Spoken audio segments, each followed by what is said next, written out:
Hi friends ఎలా ఉన్నారు? ఈరోజు మనం ట్రై చేద్దాం super healthy tasty pesarattu and పల్లి చట్నీ. ముందుగా ఒక కప్పు పెసరపప్పు రాత్రంతా నానబెట్టండి. ఉదయాన్నే నీళ్లు వడకట్టి మిక్సీలో వేసి అల్లం, పచ్చిమిర్చి, ఉప్పు, కొంచెం జీలకర్ర వేసి బాగా గ్రైండ్ చేయండి. పాన్ వేడిగా అయ్యాక కొద్దిగా నూనె వేసి ఒక లడ్డూ పిండిని పోసి సర్కిల్గా స్ప్రెడ్ చేయండి.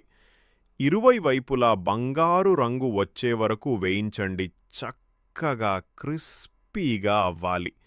ఇప్పుడే పల్లలి చట్నీ రెడీ చేద్దాం. ఒక కప్పు వేరుశెనగలు, 2 వెల్లుల్లి రెబ్బలు, 2 పచ్చిమిర్చి, ఉప్పు, చిటికెడు జీలకర్ర వేసి గ్రైండ్ చేయండి.